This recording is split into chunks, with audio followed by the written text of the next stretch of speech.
Hey everyone, it's Sue Pellin from Sue Pellin Designs, and you're here on Sewing in Slippers with Sue. Now, we do have a very special guest today, so I'm really excited to bring to you an interview with Roy Mitchell. Roy is somebody that I met at a quilt show down in Virginia. Roy lives in Virginia, and I'm really excited about having Roy here in order to talk about what you are doing in your quilting world, Roy. So, welcome. Thank you, Sue. It's a pleasure to be here. It's also good to see you. Nice to see you as well. Hey, I've got my cup of coffee this morning. We're just going to have a nice, friendly conversation over coffee, but you're down in Virginia. I'm up here in Massachusetts. So, Roy, I just want to tell everybody how we met so that I give them a little bit of flavor for how we know each other. Welcome, Okay. Ellie. Glad you're here. I'm glad you checked in, so I know that somebody's out there and you are hearing us okay. Make sure that you can hear the sound okay. Just let me know, Ellie, with big thumbs up if you're all good. So, Roy, we met down in at the Hampton Roads Convention Center. I was vending at the Mancuso Quilt Show down there, and you were there as well. And it was so fun to get to meet you that day. So, just to let everybody know, we have met in person, but I've been following Roy's career here for maybe about 5 or 6 years. That's probably when we met. Do you remember the year that you were down at the Mancuso show? Roy, do you remember what year that was? Not exactly, but no, I don't know the exact year, but I know we've been down there for 6 years straight. So it was way Six before the years. pandemic. So Yeah, I think yeah. it was 2019 or something like that. Yeah, I think it probably But was in about 6 years 18, ago that we 18. met. Yep, yep. Yeah, So yeah. Roy, I would love to talk about your own quilting journey, and then we can clue people in on Okay. what you're doing now as well. But let me hear a little bit about how you got to be a quilter. Go ahead and tell me how you started quilting, Roy. Okay. How I became a quilter, a friend of mine and I went to a quilt show.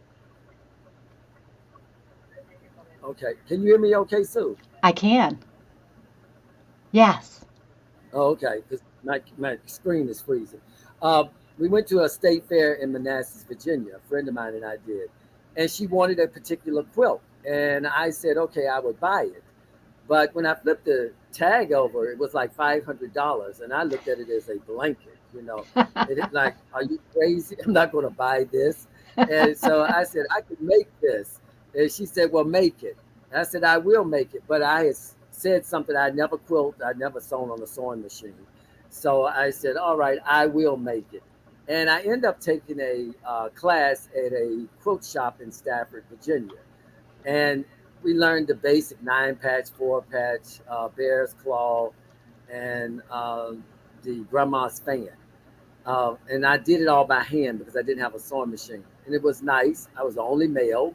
And the ladies waited on me to get there in the evenings once a week. And so it was fun.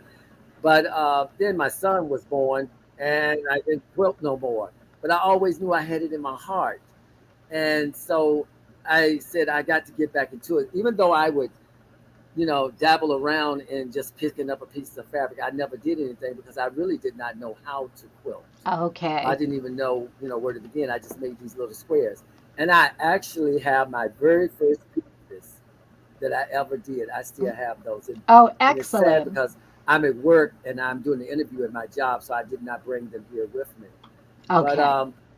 then I had the pleasure of meeting Mrs. Viola Virginia Williams Kennedy, the president and founder of the Daughters of Dorcas and Sons Quilt Guild. And she and the group taught me everything that I know about quilting. Miss Okay, so Kennedy, she was your real mentor, Mrs. Kennedy. yes, Mrs. Kennedy was my mentor. She's gone now, but she told me everything that I was going to do.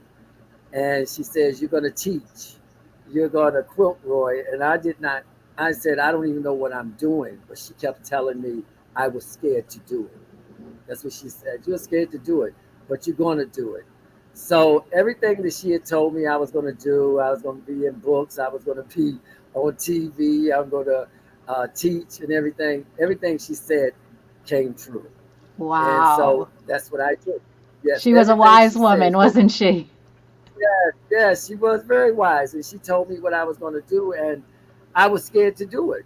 I mean, I was really like, I don't even know what I'm doing. And when you look at other people's work and see how it is, you wonder, can I do it? And you're trying to figure out how did they do it, and then you just go into it. And once you let your mind and your spirit and all go into it, become creative, and you're amazed by something so small and tangible.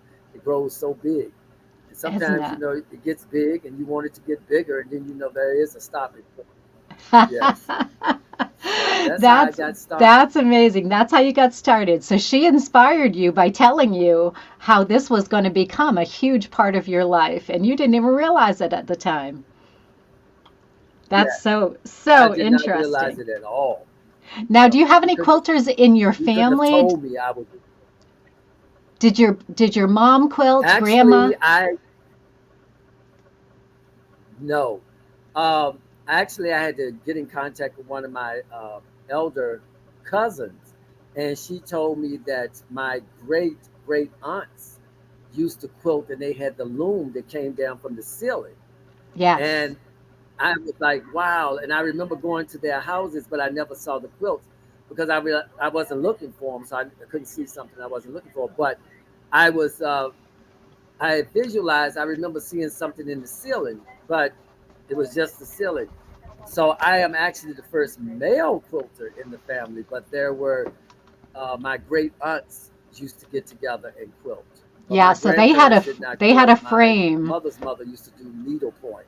Okay. Uh, Yeah, so it was there. It yes, was it was in your it came genes. from So the that frame yeah, used to come down from the ceiling. They would all have their quilting bee and sit around and quilt, and then right, they'd raise it back up to get it out of the way and clean up for dinner. right. That's there it was, and it was just like it's amazing. And now I wish that I knew what I know because I would have liked to have gotten that because I can imagine the history behind it. And so Yeah, yeah. they've taken that down. So that's been years and years ago. But Oh, I isn't would, that interesting though to find out that it was in your blood way back yes, then? yes, it was. So Yes, it was. interesting. Now, is there a particular style of quilt that you make? What type of quilts do you love to make? I love working with African fabrics. I Okay. love working with African And fabrics. you've got that Um, beautiful African fabric on your shirt and behind you. So tell us when you first started working with African fabrics, where did you find them? I actually went to Ghana in Oh, 2004, and I was there. No, it's maybe it's 2006. No, it was 2004. I went there to Ghana, and when I saw all the fabrics and everything, it was just amazing to see the colors. And then I wanted to be creative, but my mentor, Mrs. Kennedy, loved African fabrics, and she had okay. made several quilts. So when I was there in West Africa, Ghana, I brought back African fabrics, and I used to always share them with her. And when I watched her create stuff, that made me where I was like, I want to work with this. But the hardest thing to me was like, how do you blend these colors together? Because the fabrics there are so bright and vibrant.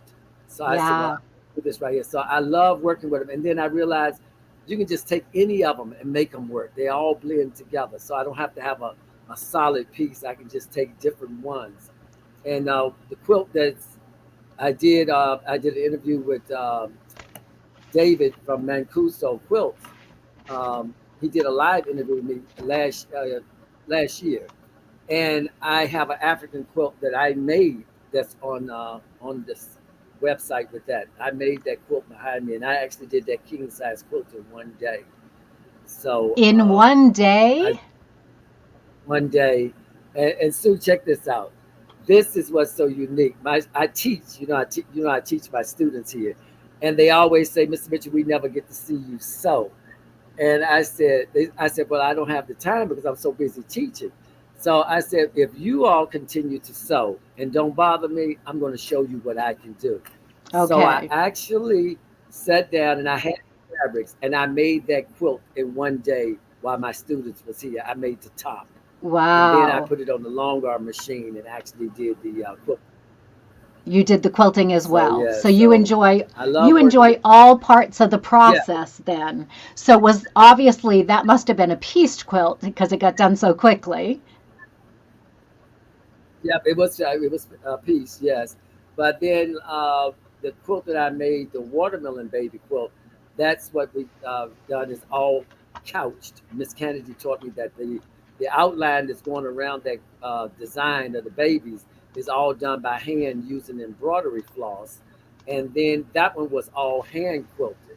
So the machine, it was Okay. hand right, it was pieced together, but the design that you see going around the watermelon babies, the black thread, is all what they call couching. And Mrs. Kennedy taught me how to do that technique. And Okay, then that so quilt is, where did you say that quilt is now? oh, I have that quilt, but it's also hand quilted. That quilt is all Okay, hand it's quilted. hand quilted. But yes, it's hand quilted. Okay, so tell me about the watermelon babies. This is an applique quilt, but you put the applique down with couching, which for everybody that doesn't know what couching is, why don't you explain what that process is like? Okay, couching is where you can take embroidery floss and you have a long needle. It's a long needle. And you use 3, 6, 12 strands of thread. And so what I do is with the couching that goes around the design, I use 12 strands. So with the 12 strands of thread is in the needle, you bring it up through the fabric and you lay it down. It has to lay flat. Then you take another piece of thread and you start wrapping it around. And you have to Right, make sure that you're very close to the next stitch that you do so that you can get the smooth texture. And then when you go around the eyes, you may use 3 strings instead of 12, and then you break it down based on how intricate you're going to be because you don't want 12 strands going around the eye. So I used only like 2 strands when I went around that. So you're laying it down so and you're covering the raw edges. okay, so the raw edges of your applique are covered with the 12 strands of floss, and then you have a second needle where you're stitching up and around that floss in order to keep it right along the edge of the applique. So Yes. that's what couching is. Fantastic, because a lot of people don't know what couching is. And I think it's a wonderful way to applique because it really finishes that raw edge. Now, was your edge raw or was it turned under? It was raw. I Okay. used a fusible web to actually fuse the design onto the fabric. And Okay, then I love that because we're all about fusible applique around here.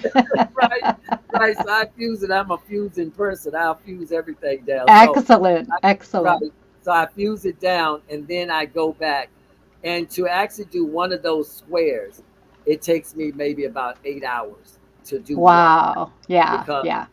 I'm switching up, and and based on how many threads, and you got to make sure, like I said, as you're couching and you're going round and round, you got to make sure that that thread that comes up goes right next to the one that previously came up. And then when you Right. get to the end, you take the long needle and you stick it down to pull it. So when you get ready to come back up on the new thing, that you don't ever want to see where you went in and went out. Right, So right. that's the technique. Okay, Yes. excellent technique. I love that, Roy. Now I'm Thank you. looking at this beautiful little watermelon baby, and she obviously has an African fabric dress, Yes. right? So you used all of your African fabrics in those blocks, in those applique blocks. Just beautiful. Now, is this how Thank you you. got your nickname, Watermelon Man? Actually, when Miss Kennedy's group, when I went there and I started making it, but yes, the answer is going to be yes. And they said, "You're the watermelon man." And that's how I actually got the name. The group started calling me the watermelon man. So then all the backs of my quilts have watermelon fabric on them. Oh, And that's wonderful. Where did all you of them have, find all that watermelon fabric? actually, look, I went into Joanne Fabrics one time and this lady had this fabric. I think you can see the back of it. If you go to that site where you at now, you can see the back of the quilt. I'll see if I can find that and bring it up for everybody. Oh, Right yeah, there. there it That's the is. back. There it There is. it is. That's the back. And this lady had this particular piece of fabric. And I said, "Oh, I want that." but they didn't have any more. So she says, "Well, I'll just go ahead and let you have it." And so what I did, I got on the phone, I found out what the SKU number was, and I called every Joann Fabrics there is that's listed anywhere, and I had to ship that fabric to the Joann Fabrics where I lived in Virginia, and I have it all. You I have it got it. all. All of that was in the world. As I said, I got it. I want it all. I don't give it was 1 yard, two, 20 yards. I want it all. And they shipped it to the store, and I ended up buying it. So I have loads of that fabric right there because Okay, some so all my every one of your quilts is going to have the same back. That is such a yes, it fabulous trademark. I love it. yes, so that's it right there. Very beautiful right there. So I know you So love couching. That's a great technique. And this pieced quilt that you made in one day, king size quilt. So what is your favorite technique to use in your own quilts? couching. Couching? I Yeah. like couching because I can take it with me.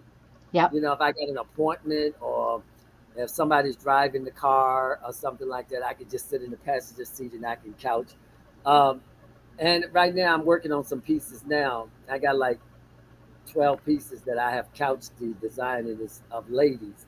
And so I'm actually putting them together. And I wish I had brought them so you actually could see that. But like That's okay. We know you're at work right now, Roy, and that's just fine. No worries. right. But I like couching, but I also like hand quilting. I like that. Okay. I like looking at other people's techniques of hand quilting to see, because when Miss Kennedy taught me, she wanted the stitches to be so close. But then as I see new techniques come out, people are doing big big stitching and Big quilting. stitch. Yes. It's Yes. not like so intricate like Miss Kennedy said you had to get 22 stitches to an inch, and Uh-huh. now you just go in, throw the needle in, and come up any kind of way you want to. So it's all about you there. So I haven't done that yet, but I think some of the pieces I'm coming up with are going to be all about me. I'm just going to quilt it in my way. Sure, you do it your So way. That's the nice right. thing, Roy, about taking classes is you learn the traditional way. You learn what some people might call the right way, but Mhm. then you get to bring yourself into that and make it your way, and that's the right way, right? Your way is the right way Yes. once you cipher through all of those different techniques that you've learned, find your style. That's what's going to make it your own. So I love that about you. You're going to take everything that you learned, that very Yeah. traditional method from That's Mrs. definitely Kennedy, and bring it up to your what you want to do. Now, Roy, tell me about this piece of fabric that's right. behind you. That is Yeah. amazing. I'd love to hear about the piece of fabric that's Oh, this piece behind of you. fabric right here. This came from Ghana. I just got back from West Africa. Where did you go? Okay. This piece of fabric came from West Africa, Ghana. I just got back from Africa in November. I went over to learn how to weave the kente cloth. Okay. Kente cloth. That's a term that I'm not Still really familiar froze. with. Yeah, you're not frozen, so we're still Can you hearing hear you. me? We are. Yeah. Sorry, we're So, having a little technical difficulties here, but we're hearing you just okay. fine, Roy. You're all Okay, good. you're good. You're Keep good. going. This is mud cloth. I meant to say this is a mud cloth. The design. Keep going. You're good. We can hear you. Okay. All right. Keep going. So this is mud cloth, and the texture. This is actually like burlap fabric. This is burlap. We would call it burlap, but this is mud cloth, and it's mud cloth because the different shades that's in this is made from mud. So they Oh. take the mud and make this from the light to the dark, the different shades. And once the people in Ghana have done this, then they go in and actually draw the design on here. So all the textures that you see, the different shades, is all done by mud, and it's Wow, isn't that actually interesting? done to give you the different shades within this right here. That's amazing. And then they go ahead and they uh, and everything. So yes, this is huge. Uh, and I have one bigger than this too, and it actually tells a story. So when you look at this right here, like the lady here is making a stew on that one. Uh, this lady right here is selling a product. So they carry the stuff on top of their head in West Africa. And Hmm. then the man here is milking a cow, and the Yep. ladies here are making fufu. And that's where you take plantains and you pound them as like making mashed potatoes, but they use that to make the fufu. So yes, Okay. this was brought back with me. Yes, Excellent. So you went to Ghana to learn how to weave kente cloth. yes, Now, what do you plan to do with that knowledge that you now have? right. How is that going to work into your either your quilt making or into your job? Now, we haven't With the talked about your knowledge that job I yet. have, I want to. Keep going. We're good. Just keep working right through it, Okay, Roy. We're the hearing you quilt just making. fine. I'm in the process of the pieces that Keep going. Okay. The process that I made, the pieces that I made while I was over in West Africa, the kente cloth, I am incorporating that into my quilts. So I'm in the process of making Good. quilts that have the kente design. So you're going to have the what we call cotton fabric, and then you're going to have the kente weaving, which is going to be incorporated into my quilts. And then I'm going to quilt them on a long arm machine and put different designs like a dingra symbol, maybe some of the symbols that you see in this shirt right here. Then I will actually put them into the quilt. Into the But I'm going to quilting. incorporate that. Also, I want to bring it into the program in which I teach, where I teach at, but I want to also take it out into the community to show them the heritage, because right of weaving kente cloth, because I did not understand this until I decided I wanted to learn this. But the Spanish culture also does weaving, and Yes. how they learned how to weave was when the Africans were brought into America as slaves. They brought that skill and talent with them, and so they showed the Spanish culture how to do weaving, and the Spanish culture has taught the African Americans the language of Spanish. So we have something in common, both cultures do, the Spanish culture and the African culture, because we have that in common that we both do weaving. So Excellent. we are joined together by the culture of knowing the skill from both angles, from both Spanish as well as African. Oh my So gosh, we that's have that skill fascinating. of learning how to weave because we exchange that knowledge and skill to one another. Excellent. Excellent. So, Roy, you mentioned that in your job, you are using your quilting. So, I'd love for you to tell everybody here a little bit about what you're doing and how you're using quilting in your job.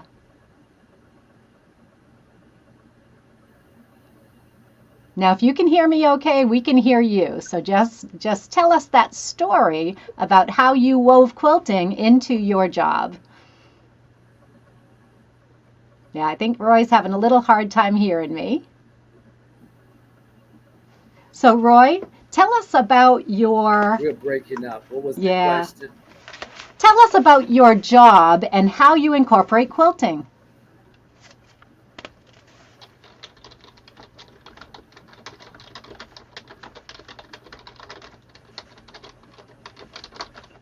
Let me let me ask you. You're talking about okay, okay, okay. I started a program here with the Department of Juvenile Justice in Virginia. They were looking to bring in new programs, and they had read about me because I had been featured in the National Quilting Association magazine in 2008, and Quilt to Save Our Stories interviewed me, and they found the article and stuff, and they got in contact with the people who published the article and said they were looking to bring in new programs. And they got in contact with me through uh, the Quilt to Save Our Stories. And I met with the people from the Department of Juvenile Justice and told them, they said, we want to bring in this program. They were optimistic. They did not believe the young men would quilt, and they wanted to see if they would really do it. And I have been doing this since 2014, and I have taught over 300 young men. And Wow. I have been honored by the previous governor of Virginia, Governor Terry McCullough. The students presented them with a governor's quilt. He recognized me at his State of the Commonwealth speech in 2016 as one of his special guests for what my students have done. Um, so I have been teaching it, and we have the highest. We got the best technology in my classroom. I have two long arm machines in the class. I have the pantograph machine where you can sit down and quilt, and I have all the domestic sewing machines. So then I knocked it up another level. I also teach upholstery. So now the students make furniture and they actually put quilt designs into the upholstery fabric and upholster furniture. Wow. That's cool. So that is really nice. I'm looking at a piece that I actually could bring it up here if you really want to see it, a piece that they did. So Yeah, it's right here. I'd love to see it, but let's talk a little bit more about this job of yours, Roy. So you were contacted by the Department of Juvenile Justice. Is that what it's called? Yes, Yeah. yes, And so they wanted to bring this program into the detention center for young men. young men, What yes. what made them think that quilting would be something that they would A, want to learn, and what's really the goal of the program? Why would they teach quilting in a juvenile detention center? Actually, they were looking to bring in new programs, and they ran across me and they was wondering if the young men would quilt. They said they would not do it. Oh, They okay. it's down. They would not do it. They're not going to do it based upon these individuals, their crimes, or their the way they act or whatever. They would not quilt. And they said, "Well, we want to introduce this program to the young men. We're going to let them know we're bringing in a quilting program." And I said, "No, no, no, no! Don't you do it. I have to present this program because if you present it, they're going to look at it as that's a woman's thing. But if I present it, they're going to be able to see themselves through me." Right. So when I met the young men, I did not tell them that I quilted. I just asked them to tell me somebody that's famous and everything like that, and who could draw and everything. So they kept asking me, "Are you a designer?" I said, "Hold your thought." And they kept on asking me. I said, "Hold your thought." I would never tell them. Then at the end, I told them, I said, "I'm going to tell you what I do. I'm a quilter."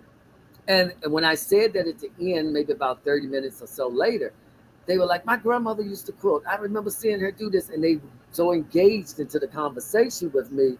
And then they said, "What you going to do?" I said, "I'm bringing this program here." And they said, "Well, how can I get in the program?" I said, "You have to sign up for it." I did not know the logistics, what takes place, but they had to go through, based on their crime and what they've done and whether they had charges, etc., to be able to get into the program. So I started off with 10 young men. And in all honesty, I had what they would consider the roughest gang members of gangs. And I had never worked in a facility like this. I was never scared. I was always like, I can teach this. And I remember a gentleman telling me when he first met me, and I came in, he says, "Mr. Mitchell, they just hit the jackpot."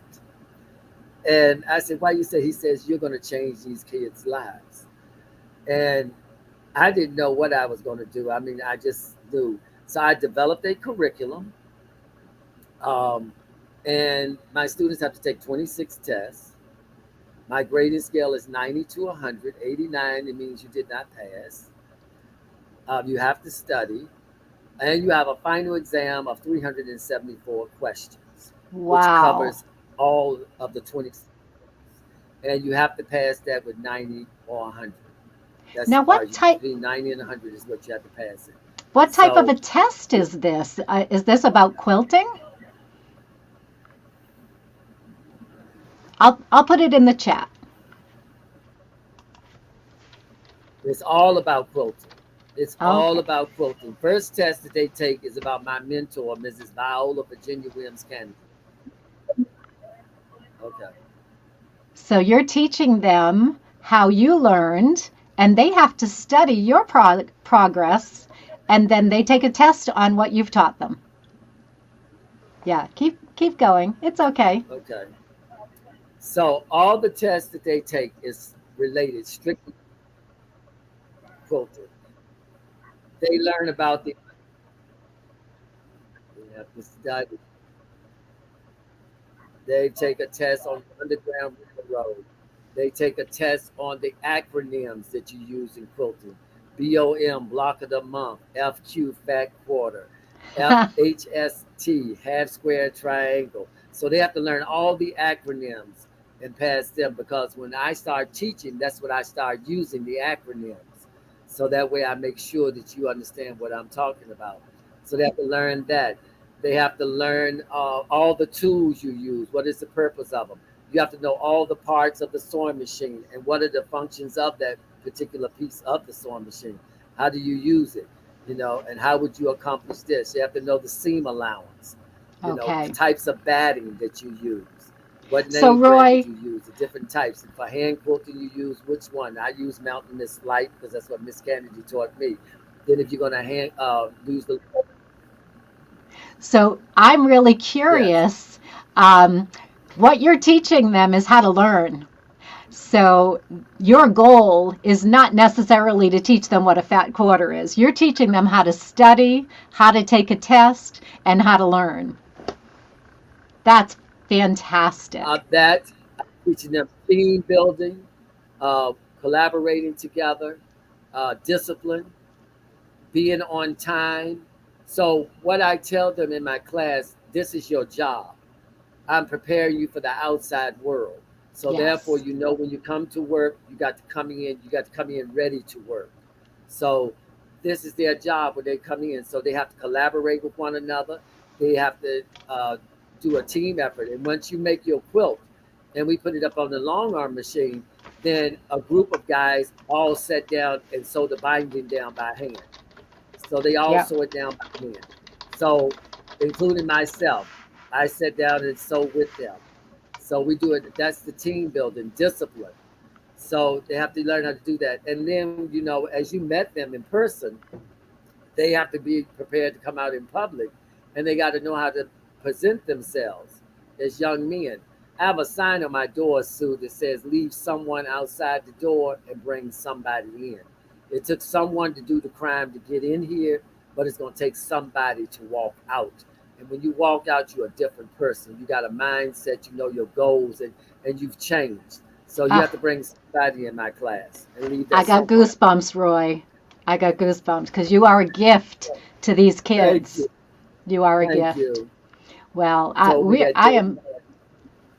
I am so impressed, and this is why I wanted to bring you on the program. When I met you 6 years ago, this is what I saw in you was your gift that you're giving not only to the quilting world with your own quilts, but what you're inspiring in these young men to find this creativity inside of them that can bring them out of where they are a different person.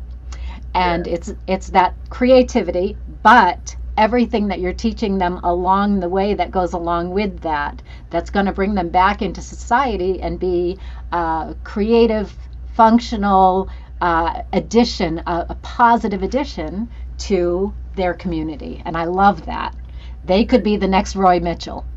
That's what I tell them all the time. Somebody's got to replace me. Why not let it be you?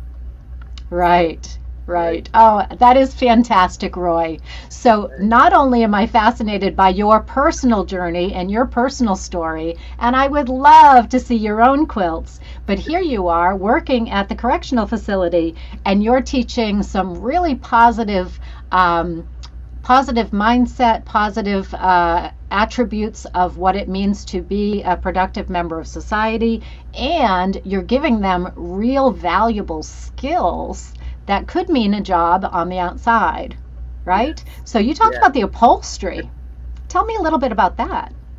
Yes. I actually, my job actually gave me the opportunity to go learn how to do upholstery because I wanted to bring something else in because I always like to see growth, not only in my students, but I like to grow myself. And I said I can incorporate this into something else. So I went and took classes in upholstery, and then we purchased everything in the room. So we have the industrial machines in the center of my classroom here. I have the domestic machines where they learn this, and the quilting and everything. And then on the side over here, on the right side, is all the industrial machines. Hmm. So they have to understand the different techniques because uh, in quilting we use a quarter of a seam. In upholstery, we use a half an inch to an inch. In quilting we use batting, and in upholstery we use dacron. So you have to learn the different terminology. So they have to take quizzes in that too. I'm not as hard on those quizzes right there, but they have to learn it. I'm not as hard on that because to me, it's more so of cutting and stapling in upholstery. You have to do the sewing, but it doesn't take as much intricate detail as they do in quilting. You have to be Okay. so precise. You can cut it, you can finagle stuff in upholstery, and you wouldn't even know where the mistake is. Right, But right. in quilting, I always tell my students we focus mainly on CCD. And CCD means when you create something, have the person to focus on your colors, your creativity, and your design. Have them to look at that right there, CCD. I And love then it. that's where you do it. And if you make a mistake, always put it at the bottom of your quilt because when most people look at your quilt, they look straight ahead and they never see, they very seldom do they look down. They look down at a glance, but they look at straight and they look at the top. Very seldom do people look down. So have them to focus on CCD. And once they look at the colors, how you did the colors and the creativity part and how your design was implemented, that's how you make them focus on your work. Excellent. Great advice, Roy. That's terrific. Thank So I'm really curious where you see this program going. This is just in one facility in Virginia. Um, do you see a greater need for this type of program in different places in the country? Yes, I do, and I wanted to expand because the change that has come. I have a 85% recidivism. The young men that have come through this program have never come back into the prison system ever. Um, and the change, like if I had them on here, they would tell you, I don't just teach them quilting, I teach them life skills. I teach Yes. them how to. A lot of my students have never worn a suit. And I remember one of my students saying this to me. He said, "Mr. Mitchell, I've never had on a suit," and that bothered me. That really affected me. And I said, "You never?" He said, "I've never had on a suit."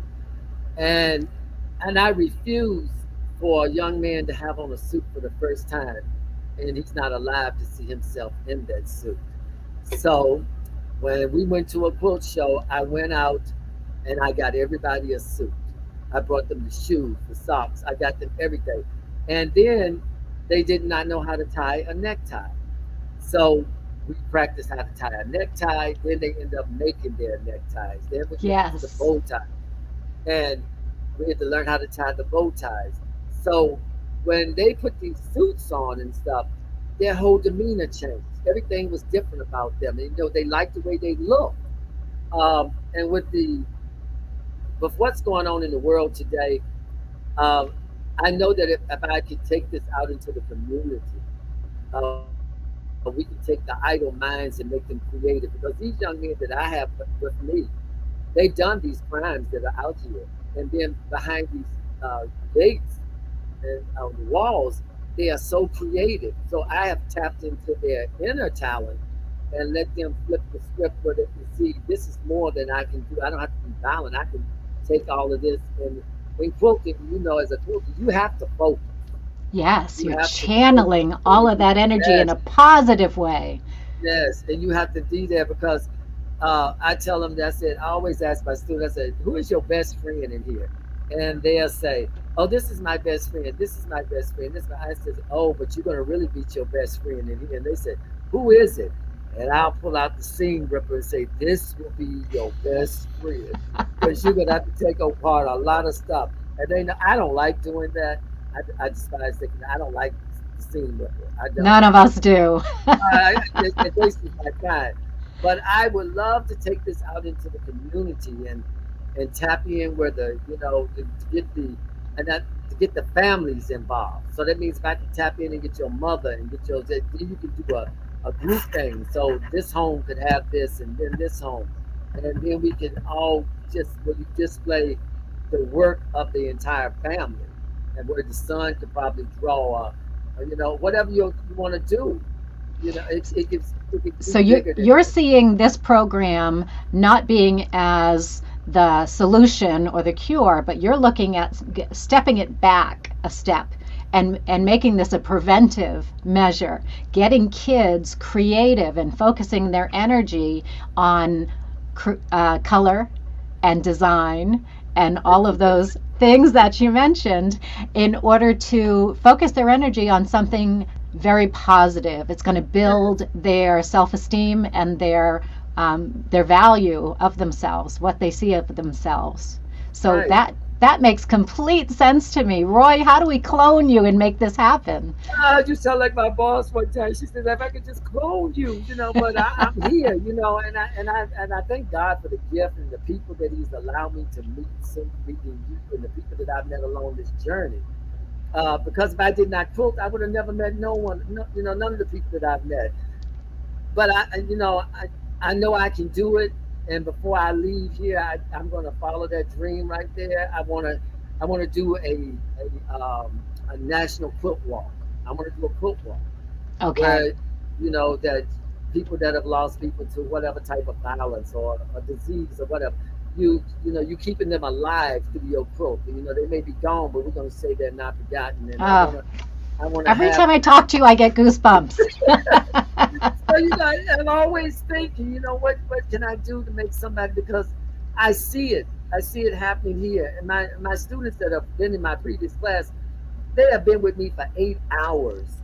They come in the morning, they're still with me. I eat lunch. I never left, um, and they work. They're not in here playing around. They come in here and they work, and I see the change that I can do on the inside. So if I can change you on the inside, I know that I can do it on the outside. I know I Yeah. can do it because Yeah. I can just tap into you and say, look, we can do a lot more. And once they see what they can do, then, they're ready to go into it. And then once you get them, and then I can get, the supplies or whatever, say, I'm going to volunteer and take my time to do this and get them. And so that way, if you feel that you want to do something you shouldn't do, you get your sewing machine out or you get your hand work out and you start being creative and focused on that positive and not that Right. negativity and nothing. Right, right. Oh, that's amazing, Roy. And I am going to wish you the best in starting this national movement. And I Thank just want to put it out there that quilters can be a part of all of this. We can't clone Roy, but we can all have a part in what your you. vision is and what you'd like to do. So I want you to reach out as you start to develop this vision. And there are quilters like myself, there are quilters that have a much bigger platform than I do that I'm sure would love to help you see this vision come to life. I hope so. I'm looking forward to it. So I know I got I my work I cut am out. as well. I am as well. And I'm so impressed by what you've been able to accomplish with these young men. I got to meet some of the young men myself in their bow ties that they had made themselves. And they were so proud of their accomplishments. Their quilts hung at the National Quilt Show, at the Mancuso Quilt Show at Hampton Roads Convention Center in Virginia. That was my first introduction to Roy and his program at the Virginia. It, correct me if I'm wrong. It's the Virginia Correctional. I'm sorry. Tell, Department, tell me. Virginia Virginia Department of Department of Correction. Okay. Juvenile Of Justice. Juvenile Justice. Okay. Right. Sorry Okay. about that. Yeah. The That's okay. Department of Juvenile Justice. It just warmed my heart to see all of the amazing work you were doing, to meet these young men, and to see the pride that was on their faces to display their quilts at a national quilt show. So, Roy, it has been so much fun having you here on the program, talking about the job that you have, But I want to delve a little bit more into your own personal work. Now that you are working and quilting is your full-time job, are you still feeling creative yourself? Do you still take time to quilt just for your own creativity? Yes, I dedicate an hour every day. Excellent. It takes me an hour and a half to 2 hours to get to work, as well as to get back home. But I do an hour of exercise, then I sew for 1 hour. And in my studio at home, I have several projects going on. Several projects. Some Like we all do. a lot of you, as we say, UFOs. Okay, but Yeah. unfinished project UFPs is what I got. Unfinished projects. Okay, but I have a lot of them going on. I'm coming out with a series called Sunday Sisters, and I've already couched all of them. It's Okay, so am I picturing the women in their dresses going to Sunday Mass with maybe a pretty hat on? That's it. That's exactly it. I So I love have it. a bunch of them, and each one of them, I've got that. And actually, Sue, I'm working on a book. Oh, Uh, good. working on a book, Piecing Lives Together Through Quilting. So I'm telling you all about this program that I've taught and how the program got started. But also, Good. you will be able to read my students' testimonies as they leave. I have each one of my students when they leave me to tell me, what did you get out of this program? What is it? I mean, good, bad, ugly, and different, whatever you say, that's what I want. I want you to tell me, how was I? Uh, but their names will not be used. Right.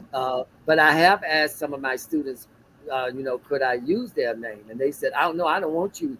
I want you to use my name. I don't want you to put another. So there's, legal stuff I have to go through for them to be able to do that. But they are aware that I'm working on the book, Piecing Lives Together Through Quilting. Uh, Excellent. yeah, so Excellent. Now, are you going to self-publish this book or do you have a publisher you're working with? I don't have a publisher yet because I'm in the process of But writing then it. you'll submit a manuscript Right. and try to get a publisher. Yeah. Yes. That won't be a problem. I'm sure they're going to be all over that, Roy. So it's going to show you how I piece the lives together and change the lives and the whole program from the beginning of it all the way to this journey that I'm with now. And like I said, I'm working on different projects at home, so I'm bouncing. When I close down the studio and then I go and sit down, then I can sit down and then I'm typing up different things in my Okay, book. good. Good. Get Well, that. we're excited about that. I've got somebody here that says, "I'll be the first to say I'd love to purchase a copy of that book when it's available." So, Oh, thank you. Tell them I said thank you. So oh, they're going to have to get in line. I'm second. That's unfortunate. so, yeah, I'm looking forward to it too because it's going to be pictures of their quilts and everything. So it's going to be their whole journey. It's going to be the Oh, I love journey it. that I had from the different shows. Their faces won't be shown, but we've always took pictures of the backs of them. So that would be there. So you're going to hear from how the program got started. And you're going to get to read about me every time one of my students leaves. I cry because I'm losing a child. And then the other students get upset because they say you made Mr. Mitchell cry. But then when they leave, I'm crying for them. So, it's like I'm losing my child. And I always give them a song by Bishop Paul Morton, Be Blessed. I Okay. give them the lyrics to that song right there. Every time that they leave, I give them the lyrics to that song, and it tells them to be blessed, my brother, and tells them how they need to walk, and and to keep the faith. And I give it to each and every one of them when they leave me, and I tell And them, that's going to be in the book, right? yes, ma'am, it will be in the Okay, book. good, good, good. And I'm going to go look that up right now. I'm not going to wait for the book to come out. Look at the lyrics and it's telling them how to walk, and when they feel down, how you got to pick yourself back up. Oh, So that's all of that would be in there. The songs that we listened to in the class, different things we did because it's all been fun. We we play music and we dance on, or we'll play a song and they'll say, Mr. Mitchell, because I in the mornings in my class I play gospel music because I need to see where their mindsets are yeah. because they might have had a rough night or they might have had a rough morning coming in here. And then after that, then we're going to jazz and we're going to old school. And And I'm surprised when they say, Mr. Mitchell, put this song on right here. And I'm like, what do you know about that old song? You know, and then what gets me too is when I play the gospel music and stuff, they'll get to singing in the classroom. So now my whole class is singing, you know. Ah, it's And I just said, beautiful. look at them. Yes, and I be looking at them and I be saying, thank you, Lord, for them, you know, knowing who you are and stuff like that. And, you know, and to being comfortable and being free, you know. And if you ever had the opportunity to come in my class, the previous people that have come here, they said, this room doesn't feel like it's part of the facility. It's like, I don't know where I am because the young men are different. And that's because they're somebody. You know, when you somebody, people respect you as somebody. Yeah. So their whole demeanor, and I don't address any of my students by their last name, which they do in the departments of corrections. You're addressed by your last name. I address each and every one of my students by their first name because when you somebody, then I can address you by your name. You I'm not got it. gonna, you know. And if I ask one of them, I said, "What is your name?" and they say Mitchell, I says, "But what is your name?" They Mitchell. I said, so you're introducing yourself to me as a convict, and I don't entertain convicts. So introduce yourself to me as somebody. And then they said, oh, Mr. Mitchell, I like that. I said, Yeah. because you somebody. Tell me who you are. Whether you're in my class or you in the hallway and you speak to me, always address yourself by your name because you weren't called that on the street. So Yeah. address yourself as somebody because that way, when you get out, that's how you're going to be addressed. That's it. That's it. Now, Roy, I know that you are like a father to these boys, and I know that you are a father. You have a son of your own. Yeah. How's your son doing? He's doing good. Did he end up taking a job with the department as well? Yeah, no, no, no. He didn't. No, no. He Oh, couldn't. okay, because we talked about that at one time that Yeah, he's in IT and yeah. okay. He's in IT. No, it takes a strong individual to work in this type of environment. Yes, yes. And then, you know, you have to be. It's a different mindset. You know, Yeah. and like I tell people that I know personally myself, it has to be in the heart. Yes. You know, this is my It's job. your This is my it's your career. calling. But this is my these are my kids, Yeah. you know. And I always tell them, I say, in my classroom you need to understand DDP. And they say, DDP? Yes, daddy don't play. So, you know, that's what I look at. So I'm gonna treat you just like I treat my own son. So, you know, whatever you do somewhere else, you don't do it in here because daddy don't play. So I've earned the respect. And Sue, I've never had a discipline problem ever in my classroom. That's Never. amazing. That's I've never. amazing. That's a testament to you, Roy, and how you Yes, present yourself to them. and yet, and never had a tool stolen out of my room, no contraband and nothing like that, because I hold them accountable. Because I tell them, you have to trust me. I am not going to tell you I can do something that I'm not sure of, and I have to learn to trust you. So when I set the tools out in the morning, I may have 15 tools on the floor. If you come in first, you count the tools. That is your responsibility to tell each one of your classmates how many tools is on the floor. And then when someone has to go out, be it they have to go see the probation officer, medical, wherever, you count the tools. I don't count them. Okay. I only count the tools when I put them out in the morning. I count them when you get ready to leave, if you leave at lunchtime, and I count them at the end of the day. Other than that, if someone is coming and going before you leave, we count the tools. And you count them. I'm not verifying what you just said or anything. So I hold them accountable and they know that. And they're So, accountable to each other as well yeah, as to you. right. And they So won't leave important. until they do that. Yeah. So, you know, they really, you know, they like brothers in here. They Yeah. family.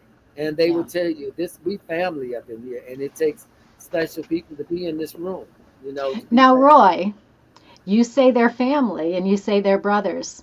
Yet in the outside world, they were probably in They were. conflict with each other. They were. How do you bring them together? This is interesting. So when I first came with the department, people used to always refer to them as thugs. They say, you know you what thugs you have in your room. I said, I don't have thugs in my classroom. I have young men. That's right. And so then they said, oh, you got the MS-13s, you got the Bloods, you got the Crips.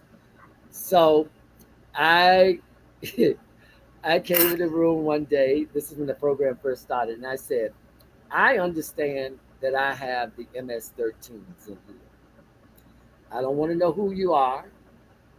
It's not important. But you only the MS-13. I am MS 14, 15, and 16. So which one is bigger? I am. Okay, I the Bloods. Okay, so and then it's a hundred. So then it's at the Bloods. I am familiar with orange juice, apple juice, milk, grape juice, all the liquids, so I could care less about the Bloods. Okay, if you get cut, we're gonna have band-aids. So I flipped the whole script. And then I said something. I said the Crips, I don't know nothing about it. But if you need orthopedic, you have need a wheelchair, walkers, crutches, we're gonna get all of that. So see, all of that's not important to me. It's who you gonna come. I always stress to them: it's not what you did, it's what you're gonna do. It's not where you're being, it's where you're going. So if you see that this is of no benefit to you, you need to change your life and start looking at yourself as somebody. And I, like I said, when I started the program, I had the roughest of rough in the classroom with me. And to get them to adapt to not using the language that they use or talking to each other so disrespectful, I used to say, you know, if I don't use it, you don't use it. So we're going to learn to respect each other as well as your classmates. You're going to respect them. You don't have to like them, but you don't have to love them, but you're going to respect them. So in the process of doing all of that, they learn to not only like them, love them, and respect them. So they Yes. became family. We became one big family in here. And most of the students that have signed up for my class, if they had 3 years with the Department of Juvenile Justice, they were actually with me for 3 years. Wow. So they stayed with me. So they never got out. So they stayed with me and they look forward. Yeah. And the funny thing is when I am going to take a day off, I have to let them know in advance. I'm going to be off tomorrow because they would say, he is here. But if I don't tell them, I said, you can sleep in tomorrow, I'm going to take off. Because if I called in and said I was it, they would not believe it. They'd say, you're not telling us the truth. He is here. He didn't tell us. So I always have to inform them, I'm going to be off tomorrow. I'm going to be off, so don't come to class. Yeah. But I can't miss too many days because they don't like it when I miss days. So Well, this is probably, this is their highlight. This is their where they are treated like people, like young men with talent, with creativity, with vision, and not everybody's going to treat them that way like you do. So they are loving that they can go into a place and be treated as a person and to be regarded like you do as a son, as somebody of importance to you, and be safe. They know and they're feel safe in here, safe. right? Yes, They right. know they're safe in here. Yeah. And Sue, when I first started the program, they told me, they said, there is no way that you could bring that much contraband up inside of a facility. You got And scissors, you got rotary cutters, you got long needles. I got every piece of thing, and then upholstery, I got hammers, I got Oh, nails, sure. yes, Yeah. I got long things that you tuck the fabric down in there. It's like a knife, I have that. Never even had a cut finger in my class. Wow. Never had anything, right? And Never it's had all anything. because of that respect, Roy. It's the respect for you and the respect for other people. And finally, that respect for themselves. They're not going to bring it down to that level because in your classroom, there's that level of respect, and they don't want to lose that. They don't want to lose the ability to come into that classroom because they finally have that sense of, I'm important, and this is important to me, and I'm not going to mess it up. Right, you're right. That's exactly the words that they say. They Wow. said exactly what you said right Oh, there. that's That's so powerful, Roy. I have been an admirer of yours from the day that we first met. I think I left my employees to run the shop. We talked for probably about 2 hours when you came down to my shop, and I've just followed you ever since. I'm so impressed and encouraged by the work that you do. It's a beautiful thing, and I just want to take my hat off to you and say thank you thank for you. what you do. Thank you, Sue. It's I a real appreciate calling. it. Uh, It's people like you that make me keep on going and the things that we get to do and stuff. If I could share something with you, we went to a show in Newport News or Norfolk. It was an evening show, and it was like at 7 o'clock at night. Um, and we didn't get back to like 1:30, 2 o'clock in the morning. And then we had a training that following day at 8 o'clock. So they got in late, I got in late. But anyway, when we was at the event, the ladies who brought us there, the Quilt Guild that brought us there, were talking to the young men. And the lady was talking to them and everything like, but she did not know who she was talking to. So she came up to me and she says, "Mr. Mitchell, um, when are the convicts going to arrive?"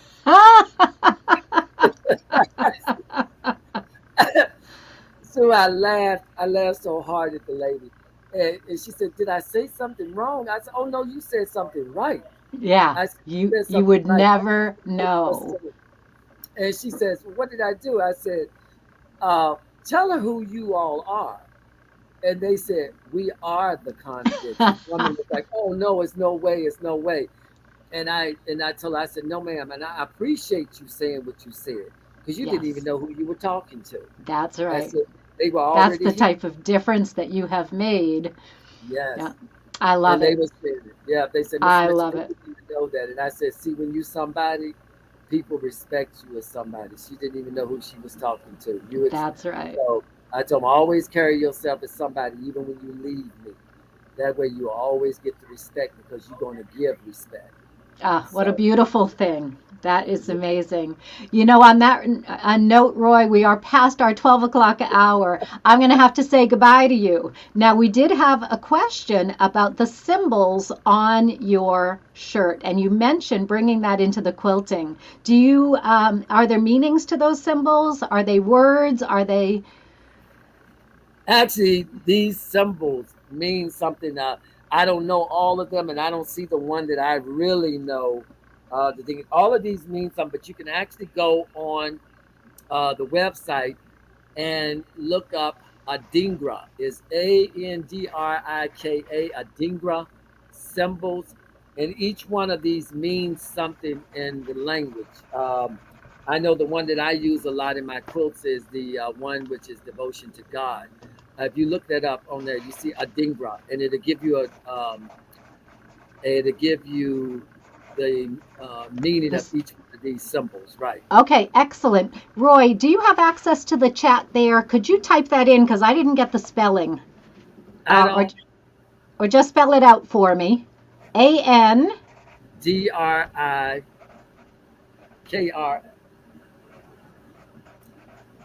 K R A. Can you hold on 1 second? I'm gonna do it for you. Sure, Okay, hold on. I'm gonna do it. sure. I'm gonna do it on this other computer over here. I think it's Adinkra, and I'm going to just look that up on my computer as well. Adinkra symbols, yes. Got it. Adinkra.